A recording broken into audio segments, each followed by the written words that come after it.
Bonjour à tous, nous allons parler aujourd'hui de ces hommes qui ne se remettent pas d'une rupture amoureuse. Il y a 3 raisons principales qui sont plutôt masculines. Et je sais qu'on a l'image des hommes comme des bonhommes qui s'en fichent de tout, qui boivent leur bière dans les bars, qui se tapent dans le dos grassement. Oh oh, ça va, regarde cette meuf là-bas. Et finalement, on peut réaliser qu'un homme a tout autant de sentiments, d'émotions qu'une femme. C'est juste qu'on a cette capacité à beaucoup plus l'écraser et à se montrer insensible parce qu'on a été souvent éduqué comme ça. Il y a 2 manières de voir cette vidéo. On peut la voir en tant qu'homme, en se disant pourquoi est-ce que j'arrive pas à passer cette dernière rupture amoureuse, pourquoi est-ce que ça me hante toujours, ou alors en tant que femme, parfois on récupère dans sa vie un homme et celui-ci, on sent qu'il y a toujours une espèce de valise du passé. Il y a toujours quelque chose qui se traîne et on n'arrive pas à comprendre pourquoi. Aujourd'hui, on va voir ceci ensemble. Avant de démarrer, si vous le souhaitez, abonnez-vous à cette chaîne. Il y a aussi un quiz qui s'appelle « Est-ce que j'ai une chance de récupérer mon ex ?» C'est juste en dessous. Il y a aussi une toute nouvelle communauté que j'ai créée avec mon équipe qui contient des tonnes de ressources gratuites comme des formations gratuites, des PDF gratuits. C'est aussi dans la description de cette vidéo. Alors d'où viennent ces fantômes du passé? Comment ça se fait qu'on n'arrive pas à s'en débarrasser? Pourquoi est-ce qu'on n'arrive pas à lâcher ses valises sur le quai et à partir de manière beaucoup plus légère après? La première raison, c'est qu'on vit toujours, en tant qu'homme, dans un ancien idéal de couple, de vie de couple qui n'existe plus. On est tous, en tant qu'homme, en tant que femme également, une forme d'image mentale de l'idéal d'un couple. Comme par exemple, on peut rêver d'une belle famille recomposée, dans un espèce de cliché d'un chien, d'une maison, d'enfants qui rient le soir en faisant des crêpes, d'un jardin, d'activités. Et étrangement, ce qui peut manquer parfois, typiquement même quand on arrive dans une nouvelle relation, ce qui peut manquer parfois, c'est la vie de couple qu'on avait avant. C'est-à-dire, en gros, pas tant la personne qu'on avait avant, mais plutôt la vie associée avec ce qu'on avait avant, une espèce de quotidien.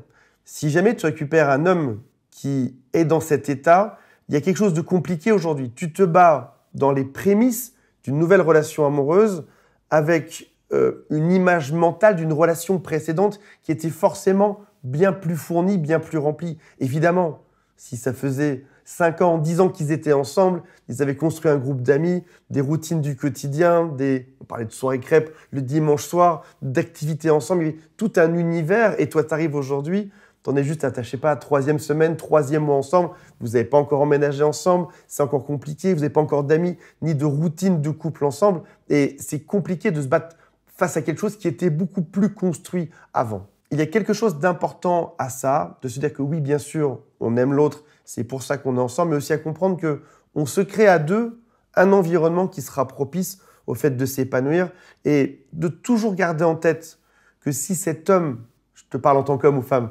si cet homme a quitté tout ceci précédemment, c'est parce qu'il y avait bien évidemment une tonne de choses qui allaient bien, probablement aussi une tonne de choses qui n'allaient pas du tout. Et c'est pour ceci qu'il a détruit l'empire précédent pour venir en recréer un, et ça prend du temps.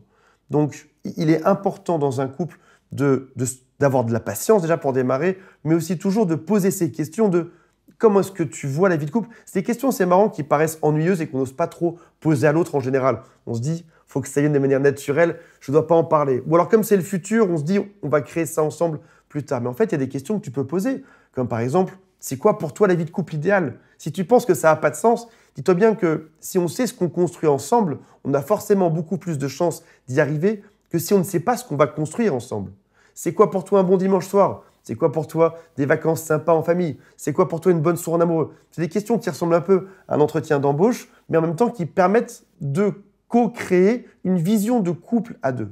Et donc d'arriver à terme à construire quelque chose, une vie de couple qui soit encore plus belle que celle qu'il avait précédemment, avec en plus la bonne personne. Deuxième chose qui fait qu'un homme a du mal à se détacher de son passé, c'est la beauté physique dans laquelle on pourrait aussi ajouter les relations intimes.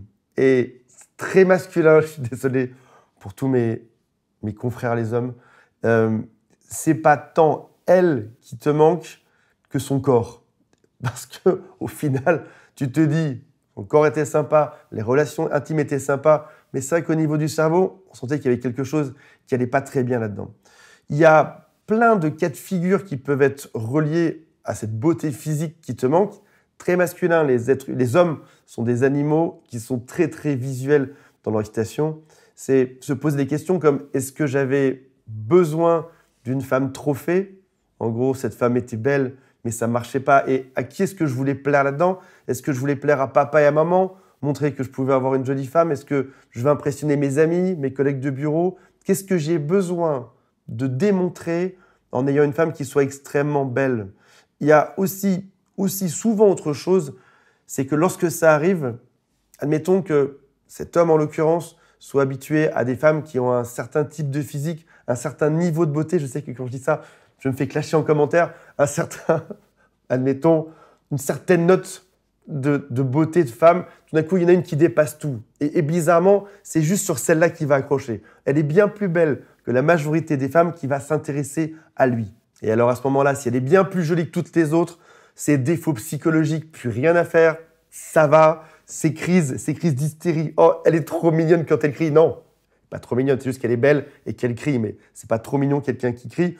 Le cerveau de l'homme est complètement déconnecté. Et au passage, si tu te dis, cet homme, avec les années, va apprendre quelque chose de ça, va changer dans 10 ans, dans 20 ans, dans 30 ans, les hommes peuvent rester bloqués sur ce problème de la beauté physique toute une vie. Troisième point, bloqué sur le potentiel de l'autre. Alors, ce point-là pourrait être masculin ou féminin. Parfois, dans un couple, l'autre a le bon comportement.